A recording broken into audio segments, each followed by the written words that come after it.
Welcome back to your new favorite podcast, O'Day at Night. I'm your host, Adam O'Day.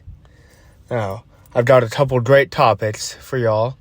First of which being the news that broke yesterday about Iowa's head coach needing to average only 25 points a game and win 7 games in order to keep his job. Now, these numbers, they're not very high, obviously. The Hawkeyes should definitely win 7 games, and in theory, with the 47th best recruiting class in the nation and an elite defense, they should be able to score 25 a game. Now, with how bad their scoring offense was, offense in general, was last year, 25 points a game, that's definitely not a guarantee with this team.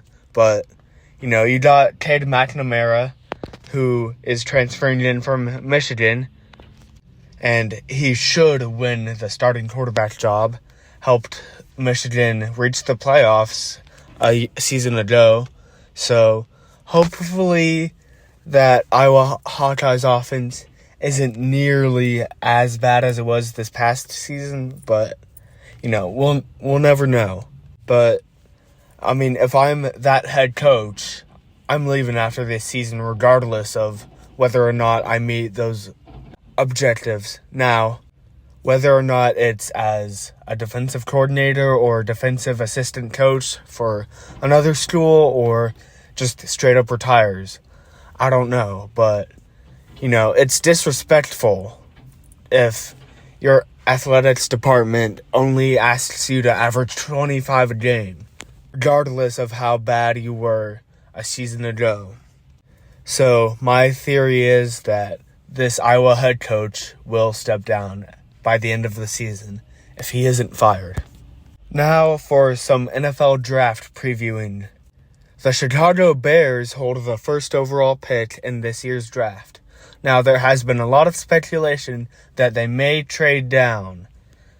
If they do decide to trade down out of the first pick, I think they should use it on an offensive lineman.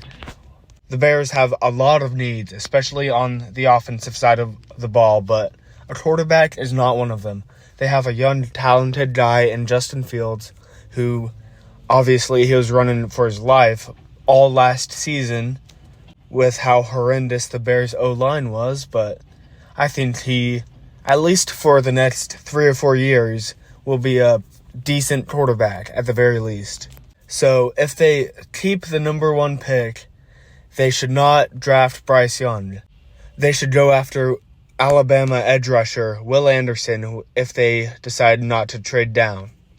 But if they do trade down, if they remain in the top 10, they should draft the best available offensive lineman.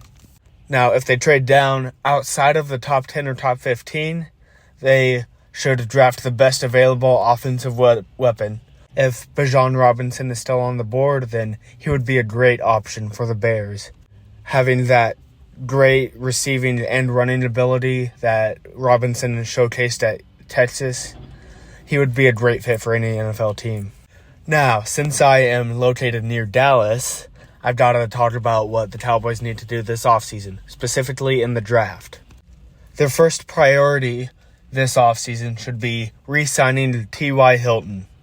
The Cowboys lacked a true number 2 receiver, and while Hilton is at the end of his career, he's still a pretty solid option at wide receiver 3 or wide receiver 4. And if the Cowboys don't make any huge moves at the receiver position, if Quentin Johnston out of TCU ends up falling to them towards the end of the first round, then draft him. But if miraculously Bijan Robinson falls that far, then it's a no-brainer. He is by far the best non-quarterback in this draft on the offensive side of the ball. And with Tony Pollard being injured and with talks of him potentially leaving to Dallas, and Zeke being on towards the end of his career, past his prime, the Cowboys need an explosive running back. So Bijan Robinson, I believe, would easily fill that Tony Pollard role. And if neither of those guys are available for the Cowboys, they should definitely go for the best available skill player, either DB, receiver, or running back, in order to add some depth in the defensive backfield, or, get Dak some more weapons so he doesn't throw 15 interceptions again.